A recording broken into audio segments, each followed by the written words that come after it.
बिस्मिल्लाहिर्रहमानिर्रहीम। अस्सलाम वालेकुम मेंबर्स व्यूअर्स, होप सब खैर खैरियत से होंगे।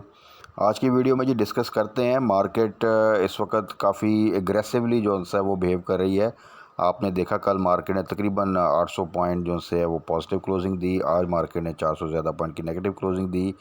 बट इस पूरे सिनेरियो में मार्केट हमें बार बार बता रही है कि अगर आप अपने इमोशंस पे प्रॉपर कंट्रोल करके स्ट्रॉन्ग नर्व के साथ स्ट्रेटजी के साथ मार्केट में प्ले करें, ट्रेड करें, इन्वेस्टमेंट माइंड के साथ अगर आप रहें तो फिर मार्केट में पोटेंशियल बहुत है। मार्केट आपको अगर आप देखें तो अच्छी स्विंग ट्रेड्स देनी स्टार्ट जो है उसने कर दी हैं।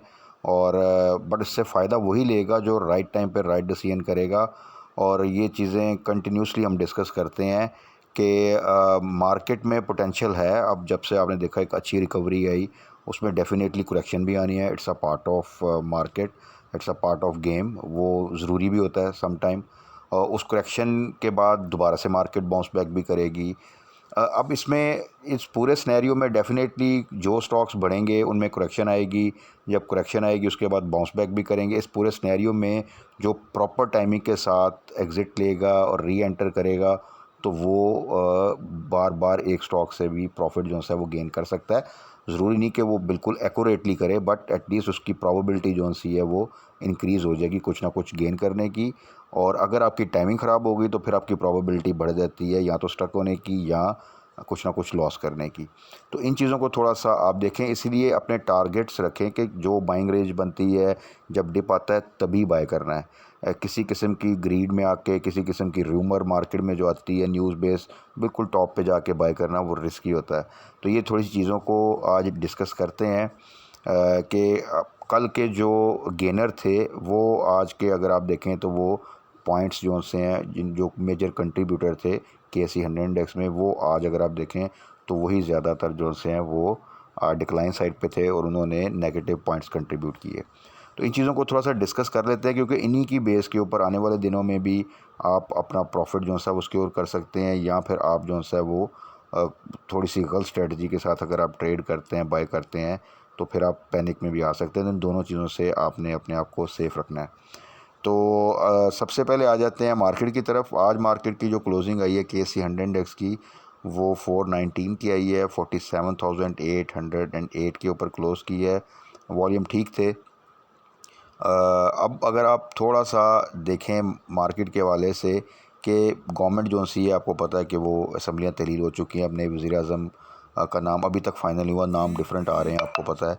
बट ये जब फाइनलाइज़ हो जाएगा, प्रॉपर गवर्नमेंट आ जाएगी, उनके मिनिस्टर्स आ जाएंगे, टीम बन जाएगी, तो फिर चीज़ें दोबारा से जो है वो प्रॉपरली मूव करेंगी। उसके बीच में पॉलिटिकल साइड पे बहुत सी बातें होंगी, चीज़ें थोड़ी सी एम्बिग्यूटी में रहेंगी। तो वो एक डेफिनेटली थोड़ा सा पॉलिटिकल साइड पे आपको अनक्लैरिटी जो सी है वो रहती है। इस पूरे सिनेरियो में इकनॉमिक साइड पे जो डिसीजन होने आने वाले दिनों में, वो डेफिनेटली डिपेंड करेगा कि जो नई गवर्नमेंट आएगी वो कितना क्विकली वो डिसीजन लेती है जो कि मार्केट के हवाले से अच्छे हैं।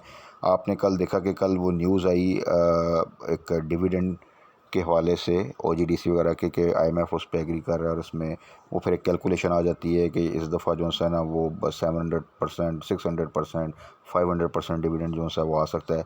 उसके ऊपर कल देखा आपने एक ज़बरदस्त रैली बनी परसों, हालांकि आपने देखा कि वो डाउन साइड पे थे। तो कल एक रैली बनी और आपने देखा कि मार्केट जो है वो 1000 पॉइंट से भी ऊपर गई। क्लोजिंग उसने दो के तकरीबन 800 पॉइंट के करीब जो है वो दी KSE 100 इंडेक्स ने। तो उसके बाद आज वो फिर एक क्योंकि न्यूज़ बेस एक रैली थी, तो आज उसमें आपने देखा कि दोबारा से जो है वो करेक्शन आई। अब इस पूरे सिनेरियो में अगर आप देखें थोड़ा सा जो आज के डिक्लाइनर हैं जिन्होंने कंट्रीब्यूट किया है पॉइंट वाइज KSE इंडेक्स में, तो आज आप देखें कि उसमें MCB सबसे ज़्यादा 113 पॉइंट। उसके बाद OGDC आप देख लें तकरीबन 67 पॉइंट। फिर इसी तरह हपको है, वो भी 60 पॉइंट से ऊपर है। फिर PPL है, वो भी तकरीबन कह लें 60 पॉइंट है। फिर तकरीबन 38 पॉइंट मिज़ान बैंक, HBL है, फिर सिस्टम है, TRG, FFC और बैंक अल्फला। अगर आप कल के ज़रा गेनर निकालें जिन्होंने मार्केट में अपने पॉइंट वाइज ज़्यादा कंट्रीब्यूट किया था, तो तकरीबन 70% यही स्टॉक निकलेंगे।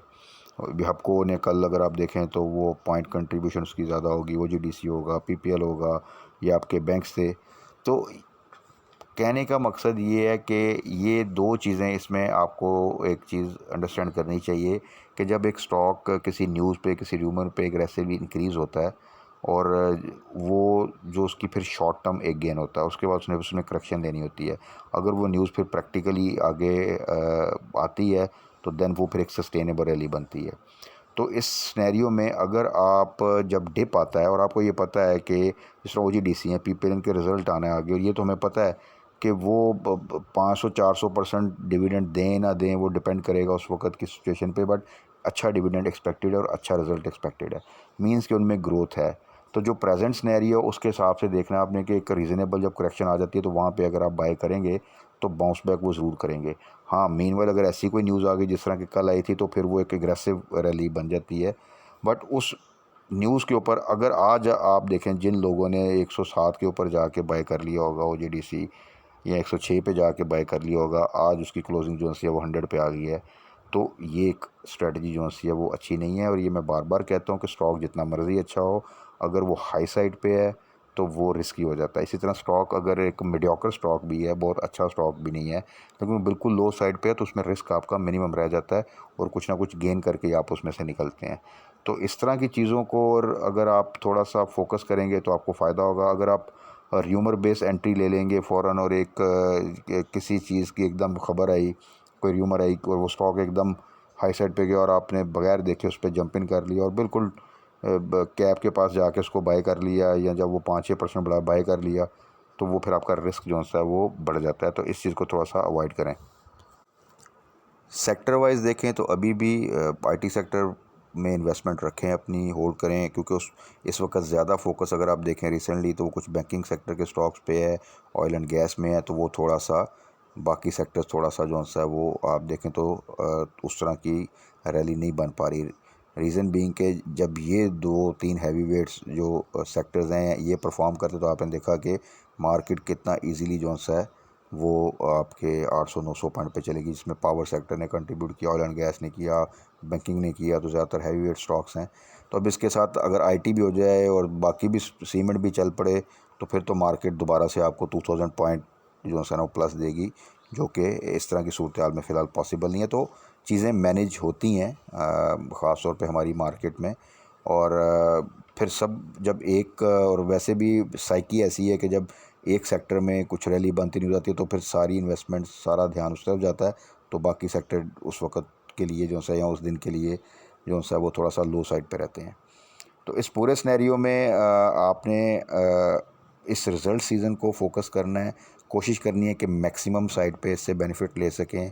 और इसका तरीक़ाकार आपको पता है कि रिज़ल्ट आने से पहले आपने ये डिसाइड करना होता है कि क्या स्टॉक रखना है, और अगर आप एक रीज़नेबल प्रॉफिट में है तो स्टॉप लॉस आपने ज़रूर लगा के रखना है। क्यों कि रिज़ल्ट के ऊपर रिज़ल्ट अच्छा आना एक अच्छी चीज़ है, बट ज़्यादा मैटर ये करता है कि पे आउट कितना अच्छा आ रहा है। अगर रिज़ल्ट आपका नॉर्मल भी आ रहा है और पे आउट जो है वो हिस्टोरिक पे आउट से ज़्यादा बेहतर आया तो वो स्टॉक बड़ा अच्छा परफॉर्म करता है। ये LPL का आपने देखा होगा, लाल पील पावर का डिविडेंड बहुत आउट क्लास दिया, और आपने देखा कि वो 2 के हाई साइड पे था ऑलरेडी, और वो फिर भी जो है वो कैप हो रहा है। इसी तरह अगर रिज़ल्ट बहुत आउट क्लास आता है और पे आउट जो है वो कम आता है, तो वो स्टॉक को आपने देखा होगा रिसेंट रिजल्ट्स में कई दफ़ा कि वो उसमें फिर जो है स्टॉक को मार पड़ती है। तो इस तरह की सिचुएशन में रिज़ल्ट सीज़न से मैक्सिमम बेनिफिट आप तभी लेते हैं कि जब आपने पहले से टारगेट किया हो, यानी कि जब रिज़ल्ट सीज़न स्टार्ट होना है और आपको पता है कि एनुअल रिज़ल्ट्स आने हैं, ऑयल एंड गैस सेक्टर के आने हैं, उसमें से रिफाइनरी सेक्टर है, ENP सेक्टर है, ठीक है जी, OMCs हैं कई, इसके अलावा टेक्सटाइल है, आपका पावर सेक्टर है। तो कौन से सेक्टर में पोटेंशियल है, कौन से सेक्टर के कौन से स्टॉक में रिज़ल्ट जो प्रीवियस क्वार्टर्स के अच्छे आ रहे हैं वो पे आउट भी देता है और आगे आने वाले दिनों वो पे आउट देगा इस एनुअल रिज़ल्ट के ऊपर। तो उसको अगर आप लो साइड पे पहले से टारगेट किया हुआ है तो फिर उसको रिज़ल्ट तक आपने टारगेट करना है, क्योंकि जब उसकी डेट की अनाउंसमेंट आएगी उसके बाद जब रिज़ल्ट अनाउंस वो प्रॉपरली करेगा उसके दरमियान भी एक रैली बनेगी इस बेस के ऊपर कि वो एक अच्छा पे आउट दे सकता है। और फिर रिज़ल्ट अनाउंसमेंट के बाद जो फर्दर रैली है वो टोटली डिपेंड करेगी कि वो रिज़ल्ट कैसा है और पे आउट कैसा दी है। सो उस वक्त से पहले की जो गेन है उसको आपने सिक्योर करना है विद स्टॉप लॉस, और उसके बाद अगर अच्छा रिज़ल्ट आता है, पे आउट अच्छा आता है, फर्दर रैली बनती है, तो फिर आपने उसको फर्दर होल्ड करना है। तो इस तरह आप जो है एक सिक्योर स्ट्रेटजी के साथ अच्छा प्रॉफिट जो है वो गेन कर लेंगे रिज़ल्ट सीज़न से। तो इसी लिहाज से अगर आज भी देखें तो आप जो सा टॉप एक्टिव जो स्टॉक्स हैं तकरीबन आप 50% 60% वही हैं जो कल भी थे। कल इसमें से बहुत सारे स्टॉक्स पॉजिटिव साइड पे थे, आज उन्हीं में करेक्शन आई हुई है। वर्ल्ड कॉल को तो खैर डिस्कस करना भी कोई फ़ायदा नहीं। अभी देखें फिर उसी रेट पे आ गया 1.2 पे, जहाँ पे हमने डिस्कस किया था कि यहाँ पे यहाँ से नीचे आप डिप पे एवरेज कर सकते हैं सिर्फ वो लोग जिन्होंने हाई साइड पे बाय किया हुआ है, और जैसे फिर 1.5 से ऊपर जाए तो वहाँ पे आप इस क्वांटिटी की पार्शियल प्रॉफिट टेकिंग कर लें, और इस तरह का चांस रिसेंटली मिल चुका है। तो अब दोबारा अगर कोई दोबारा इस तरह का चांस लेना चाहता है और वो स्टक है इसमें, तो वो सिर्फ कर सकता है, नई एंट्री जो सी है वो तो सजेस्टेड नहीं है।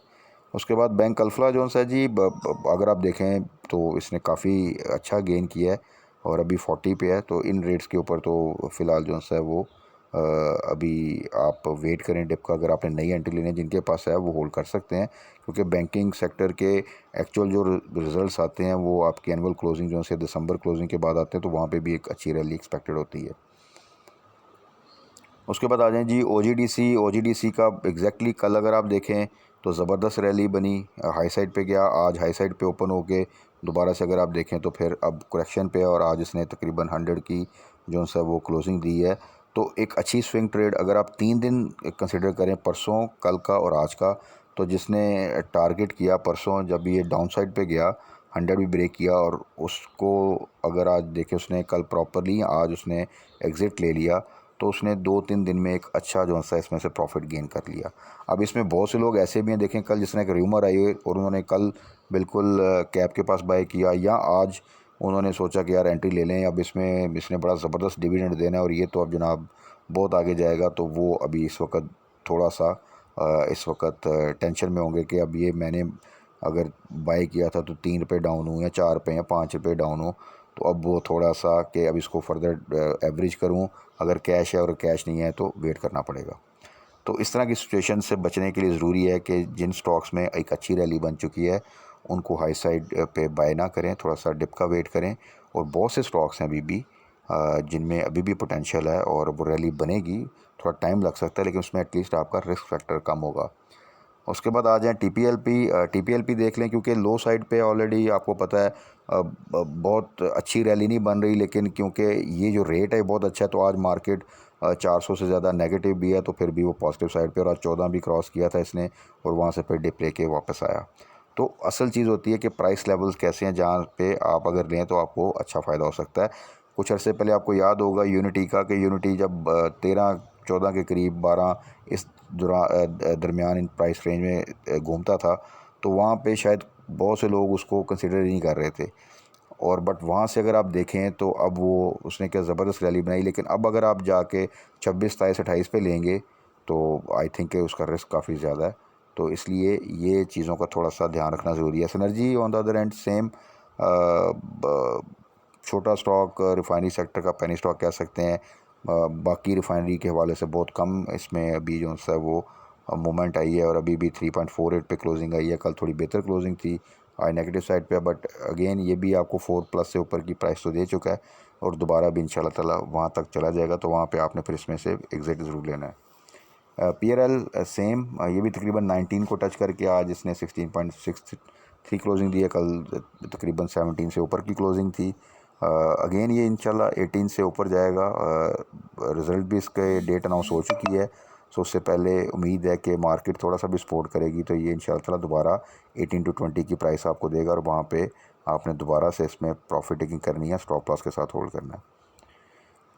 PPL same like OGDC, same story, दोनों इकट्ठा मूव करते हैं। OGDC थोड़ा सा बेहतर अगर आप देखें तो पॉइंट वाइज मूव करता है, PPL भी सेम फॉलो करता है ट्रेंड, और दोनों में स्ट्रेटजी भी सेम है जो कि हम डिस्कस करते रहते हैं कि लो साइड पे बाय करना है, और हाई साइड पे आपने PPL को भी जैसे 75 से ऊपर जाए तो वो लेवल्स बाइंग के नहीं बल्कि कुछ प्रॉफिट टेकिंग के हैं। उसके बाद Karachi electric same story, penny stock, बहुत ज़्यादा बात करने की ज़रूरत नहीं है, जो लोग स्टक हैं उनको वेट करना पड़ेगा, बट इसमें से एग्ज़िट का प्लान करें, ना कि आप इसमें मज़ीद इन्वेस्टमेंट जो सी है वो सोचें। इस तरह NCPL पावर सेक्टर में देखें तो अच्छी मूवमेंट बन रही है पावर सेक्टर का, क्योंकि सर्कुलर डेट के भी जो इश्यूज़ हैं उसके हवाले से भी आपको पता है कि वो रिड्यूस करना है, वो बातें भी हो रही हैं। तो इस लिहाज से पावर सेक्टर में अगर आप देखें, जिस तरह जब कोई स्टॉक किसी सेक्टर का बहुत अच्छा डिविडेंड देता है, तो बाकी स्टॉक्स के में भी एक अच्छी मूवमेंट जो सी है वो बन जाती है। सो सेम NCPL भी अच्छी मूवमेंट दे रहा है। और फर्दर भी आगे बेहतर मूवमेंट मिल सकती है इसमें। तो जिन दोस्तों ने भी इसको 18-19 के पास जो सा वो बाई किया होगा, वो अभी इसको होल्ड करने इंशाल्लाह फर्दर भी जो सा वो गेन मिल सकता है। मैपल लीफ भी अगेन सीमेंट सेक्टर में उन स्टॉक्स में जिन्होंने ऑलरेडी एक बेहतर रिकवरी दे चुके हैं। आई थिंक 20 का इस लेवल से इसने अपनी एक रैली और एक गेन स्टार्ट किया है और स्लोली एंड स्टेडीली बड़े अच्छे लेवल पे ये तकरीबन अगर आप देखें आज भी तो 32 पे जो सा वो ट्रेड कर रहा है। सो सीमेंट सेक्टर में जब प्रॉपर रैली बनेगी और दो के एक्सपोर्ट के वाले से सीमेंट सेक्टर में अच्छी न्यूज़ हैं, लेकिन लोकली जब प्रोजेक्ट स्टार्ट होंगे और कंजप्शन जो सी है वो इंक्रीज़ होगी तो मज़ीद बहुत ज़्यादा रूम है सीमेंट और स्टील सेक्टर में आगे परफॉर्म करने का। तो इनको आप होल्ड करें जिन दोस्तों ने भी डाउन साइड पर बाई किया हुआ है, तो इंशाल्लाह आने वाले दिनों में मज़ीद जो सा है बेनिफिट मिल सकता है। इसी तरह फार्मास्यूटिकल सेक्टर का भी मैं बार बार अब जिक्र कर रहा हूँ कि उसके भी बहुत से स्टॉक्स हैं जिनमें आने वाले दिनों में आप एक अच्छी मूवमेंट देखेंगे। वे काफ़ी लो साइड पे हैं, उनके कुछ मसाइल थे वो काफ़ी हद तक क्लियर हो चुके हैं, तो आने वाले दिनों में उनमें भी मूवमेंट देखी जा सकती है। तो ये तो थी जी आज की वीडियो। कल के लिए स्टे पॉजिटिव, अपने स्टॉक्स पे फोकस करें, रिज़ल्ट सीज़न को देखें, कब डेट अनाउंस होनी है, कब रिज़ल्ट आना है, पिछले क्वार्टर के रिज़ल्ट क्या ट्रेंड शो कर रहे हैं। और तो अगर अच्छा रिज़ल्ट आना है और आप उनमें पे आउट भी एक्सपेक्टेड करते हैं तो रिज़ल्ट तक आपने उनको होल्ड करना है। और अगर वो डिप पे ज़्यादा जाते हैं तो वहाँ पे आप एवरेज करें। तो फिर इस तरह आप रिज़ल्ट सीज़न से मैक्सिमम बेनिफिट जो है वो ले सकते हैं। कल 2 ट्रेडिंग सेशन है, फ्राइडे है। अभी तक पॉलिटिकल साइड पे, इकोनॉमिक साइड पे स्टेटस को चीज़ें चल रही हैं। पॉलिटिकल साइड का आपको पता ही जो सूरत हाल है, ट्रांजिशन जो सी वो प्रॉपर होनी है, नए वज़ीर-ए-आज़म कौन होंगे, फाइनेंस मिनिस्टर कौन होंगे, ये कुछ इंपॉर्टेंट जो से हैं क्वेश्चन हैं जिनको आंसर करना है अभी गवर्नमेंट ने। तो उसके अकॉर्डिंगली भी मार्केट जो है फिर आगे फर्दर जो है वो बिहेव करेगी। तो कल के लिए भी अपने स्टॉक्स पे फोकस करें। अगर आपकी बाइंग रेंज में चीज़ें आती हैं तो ज़रूर बाई करें, हाई साइड पे अवॉइड करें, तो इंशाल्लाह ताला मार्केट में स्टिल पोटेंशियल है कि वो आपको अच्छा गेन दे के जाएगी। बाकी फर्दर जो है जो वीकेंड पे एक डिटेल हम वीडियो बनाते हैं और जो स्टॉक्स डिस्कस करते हैं, वो जो रेंजेस हम डिस्कस करते हैं बाइंग की, वहाँ पे जो भी स्टॉक आता है उसको आप बाय कर सकते हैं। बाकी कल फर्दर मार्केट क्लोजिंग के बाद और कौन से स्टॉक्स हैं जिनमें आने वाले दिनों में एक रैली बन सकती है और अच्छा पोटेंशियल है, उनको डिस्कस कर लेंगे। तब तक अपना ख्याल रखिएगा, दुआ में याद रखिएगा। स्टे ब्लेस्ड, अल्लाह हाफिज़।